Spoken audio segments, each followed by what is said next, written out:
বাবা, আমাদের গরু কিনবে না? হ্যাঁ বাবা, কিনবো। কোন গরুটা কিনবো বাবা? তুমি যেটা পছন্দ করবা সেই গরুটা। আচ্ছা বাবা। আমার নাম রতন শেখ, একটা প্রাইভেট কোম্পানিতে চাকরি করি। চাকরি করে যে বেতন পাই তা দিয়ে এই শহরে বাসা ভাড়া, খাওয়া দাওয়া, বাচ্চার টিউশন ফি, স্কুলের খরচ চালাতে হিমশিম খেতে হয়। তার উপর নিত্য প্রয়োজনীয় জিনিসের দাম যেভাবে বাড়ছে তাতে মনে হচ্ছে এই শহর আমাদের জন্য না। এইভাবে চলতে থাকলে জীবন নিয়ে বড় দুশ্চিন্তায় পড়তে হবে। তারপরও দিন কেটে যায় কোনো না কোনো ভাবে। দুঃখটা হয় তখন যখন ঈদ বা কোনো উৎসব আসে। বাড়তি খরচের টাকা আর কোথায় পাবো? আমার নাম শিলা। রতনকে ভালোবেসে বিয়ে করি বছর 10 হলো। ভালোবেসে বিয়ে করেছি বলে বাবা মা কোনো সম্পর্ক রাখেনি। তাতে কি হয়েছে? সেই কষ্ট ভুলিয়ে দিয়েছে আমাদের একমাত্র ছেলে রানা।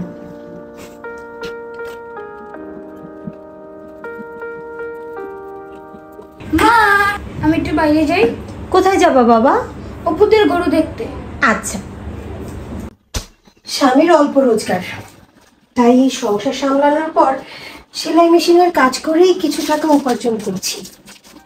আজকাল একজনের উপার্জনে তো আর সংসার চলে না।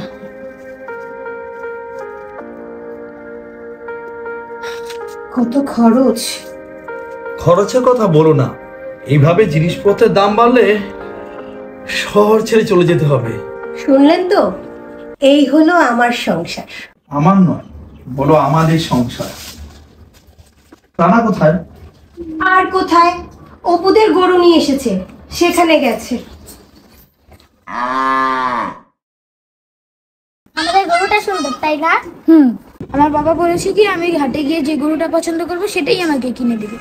এমন তো প্রতিদিনই বলে, আগে তো আনুক দেখি।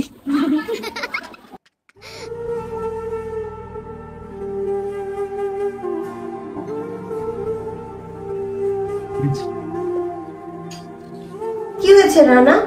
খাও। খাবো না। কেন বাবা খাবে না? কি হয়েছে বাবাকে বলো। তুমি প্রতিদিন বলো গরু কিনতে যাবে, কিন্তু রাত করে বাড়ি দিয়ে ফেরো। আজকে গরু কিনতে না গেলে আমি খাবো না। সবাই গরু কিনে ফেলেছে, পাশের বাসারও পুরো গরু কিনে ফেলেছে। আচ্ছা বাবা, তুমি খাও, আজকেই তোমাকে হাটে নিয়ে যাব। প্রমিস? প্রমিস।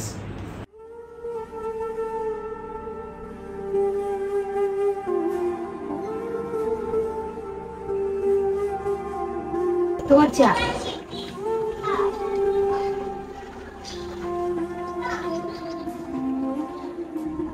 কি করবে এখন?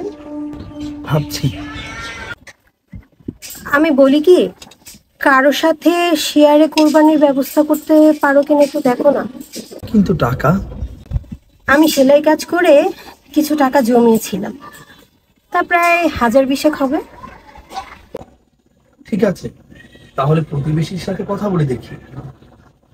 না রে বাবা, আমরা তো কোনো সময় শহরে কুরবানি দেই না। তুমি একটু পাশের বাসায় মুন্নার সাথে আলাপ করে দেখো।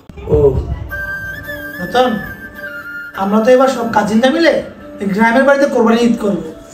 আগামীকালে আমরা সবাই চলে যাব। তুই বরঞ্চ নিস্তালায় ওই জুয়েল ভাইয়ের সঙ্গে যোগাযোগ করতে পারিস। আচ্ছা ঠিক আছে। আচ্ছা রতন ভাই, আপনি তো সবই জানেন, ওর বাবা তো দেশের বাইরে থাকে, তো আমরা সবসময় দেশেই কুরবানি দিই। তো কালকে আমার দেবর আসবে, তো দেশে চলে যাবো কালকে। সরি ভাইয়া। ঠিক আছে নাবি।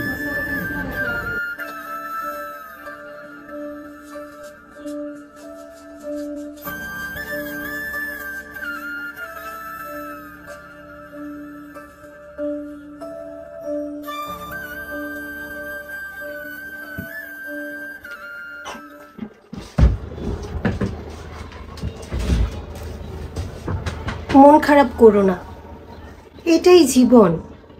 মেনে নেওয়া ছাড়া আমাদের আর কিছুই করার নেই। খারাপ লাগে ছেলেটার জন্য। শিশু মন কতটা কষ্ট পাবে সেটা ভাবতে কষ্ট লাগে। শিলা, আমার বাবা নিশ্চয়ই এমন কষ্ট পেত, কিন্তু আমরা বুঝতাম না। কত বায়না ধরতাম ঈদ আসলে। বাবা এই জন্য অনেক দূরে চলে যেত। আজ বুঝতে পারছি বাবা কেন দূরে চলে যেত। কেঁদো না, একদিন আমাদের সব হবে। দেখো, বাবা মা বেঁচে থাকলে তাদেরকে জড়িয়ে সই বলতাম। বাবা হাটে যাবা কখন? বাবা শোনো, তোমাকে মা একটি গল্প বলেছিলাম, তোমার মনে আছে?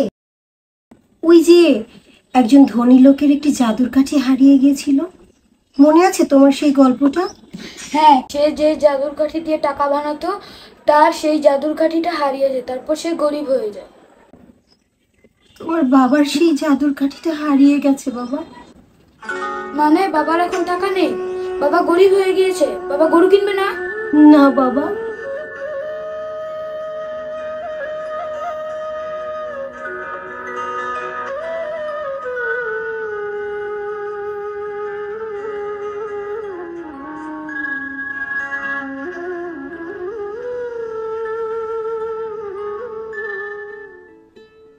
আহারে জীবন, আহা জীবন, জলে ভাসা পদ্ম যেমন। আহারে জীবন, আহা জীবন, জলে ভাসা পদ্ম জীবন। কারিনি সে ভুল, অবেলা বকুল, থাকো ছুঁয়ে কুল কুল, থাকো ছুঁয়ে শহুরে বাতাস, ছুঁয়ে থাকো নিয়ন আকাশ, আব ছায়া চলে যায় জলে। কই গেল ছেলেটা? রানা, রানা, রানা, কই গেল? রানা, আয় রানা।